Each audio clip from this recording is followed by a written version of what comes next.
జగిత్యాల పట్టణంలో కలకం రేపిన ఘటన చోటు చేసుకుంది. జగిత్యాల మున్సిపల్ కార్యాలయం ఎదుట ఓ అవుట్సోర్సింగ్ డ్రైవర్ ఆత్మహత్య యత్నానికి పాల్పడటం తీవ్ర చర్చకు దారితీసింది.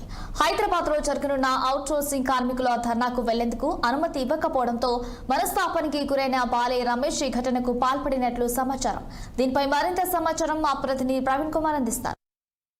తెలంగాణ వ్యాప్తంగా మున్సిపల్ సంబంధించిన డ్రైవర్లకు అయితే జీతాలు తగ్గించడం అయితే డ్రైవర్లకు మున్సిపల్ సంబంధించిన ఏదైతే కాంట్రాక్ట్ అవుట్ సోర్సింగ్ సంబంధించిన ఉద్యోగులు ఉన్నారో వాళ్ళ జీతాలు తగ్గించడంతో అయితే ఆందోళన వ్యక్తం చేస్తున్నారు. అయితే నిన్న అయితే పెద్ద ఎత్తున అయితే హైదరాబాద్ కేంద్రంగా ధర్నా చేయడం జరిగింది. ఈ ధర్నాకు జగిత్యాలకు సంబంధించిన 36 మంది వెళ్ళడానికి అయితే ప్రయత్నం చేశారు. అయితే ఇక్కడ ఏదైతే మున్సిపల్ కమిషనర్ ఉన్నారో కమిషనర్ లీవ్ ఇవ్వకపోవడంతో అయితే ఆందోళనకు దిగినటువంటి మున్సిపల్ కార్మికులు అవుట్ సోర్సింగ్ కార్మికులు ఇక్కడ కిరోసిన్ పోసుకొని ఆత్మహత్య యత్నానికి అయితే ప్రయత్నించారు. అయితే రోజు రోజుకు పెరుగుతున్నటువంటి ధరల నేపథ్యంలో మాత్రము జీతాలు పెంచవలసిన అధికారులు జీతాలు తగ్గించడం ఏందని చెప్పేసి అయితే వారు అడుగుతున్నారు. అయితే దాదాపు 10 సంవత్సరాల నుంచి వెళ్ళి మున్సిపల్ నమ్ముకొని పనిచేస్తున్నటువంటి వీరికి జీతాలు తగ్గించడంతో మాత్రము తీరని లోటు అని చెప్పుకోవచ్చు. అయితే రోజు రోజుకి ఇటు స్కూల్ ఫీజుల బుక్స్ ఫీజు కావచ్చు, ఫీజుల విషయంలో కావచ్చు, లేదంటే నిత్యావసర సరుకుల విషయంలో కావచ్చు, రోజు రోజుకు ధరలు పెరుగుతున్నాయి.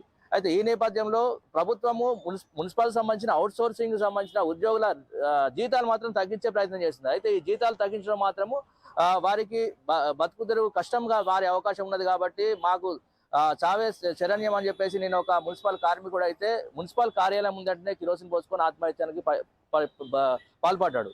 అయితే దీంతో ఈ రోజు మాత్రం అతన్ని డ్యూటీలోకి రావద్దు అని చెప్పేసి అయితే ఆదేశాలు జారీ చేయడం జరిగింది. అయితే ఎవరికైతే అన్యాయం జరుగుతుందో వారిపై ఇలాంటి నేరాలు మోపి డ్యూటీలోకి రావద్దని చెప్పేసి డ్యూటీలోకి రానియకుండా కూడా అడ్డుకుంటున్నారు. అదేవిధంగా మున్సిపల్ కార్మికులను చీప్ గా చూస్తున్నారు. అంటే వారికి ఒక వ్యక్తిత్వం అనేది ఉంటది. అయితే మేము పని చేస్తున్నాము, జీతం కోసం పని చేస్తున్నాం కాబట్టి మాకు కావాలని చెప్పేసి మీరు ఈ విధంగా ప్రవర్తించడం కరెక్ట్ కాదని చెప్పేసి అయితే వారు ఆవేదన వ్యక్తం చేస్తున్నారు. ఇది ఇలాగా ఉంటే పెద్ద ఎత్తున ఉద్యమం చేయడానికి మాత్రం రెడీగా ఉంటాము. రేపు పొద్దున ఏదైతే మున్సిపల్ సంబంధించిన డ్రైవర్లు కావచ్చు, కాంట్రాక్ట్ బేసిక్ సంబంధించిన ఉద్యోగులు కావచ్చు, వారు ధర్నా చేస్తే మాత్రము ఇటు జగిత్యాల జిల్లాలో కావచ్చు, ఇటు ఉమ్మడి కరీంనగర్ జిల్లా వ్యాప్తంగా అయితే పనులు ఆగిపోయే అవకాశం ఉంటుంది. అంటే ఎక్కడెక్కడ చెత్త పేరుకుపోయే అవకాశం ఉంటుంది. కాబట్టి ప్రభుత్వం తక్షణమే స్పందించి వీరి పట్ల సానుభూతి ప్రకటించాలని చెప్పేసి, వీరికి న్యాయం చేయాలని చెప్పేసి అయితే మున్సిపల్ అధికారులు మున్సిపల్కి సంబంధించిన అవుట్సోర్సింగ్ ఉద్యోగులు కోరుతున్నారు. కెమెరా సంతోష్తో ప్రవీణ్ కుమార్, కరీంనగర్ ఉమ్మడి జిల్లా నుంచి 6 టీవీ. తెలంగాణ వ్యాప్తంగా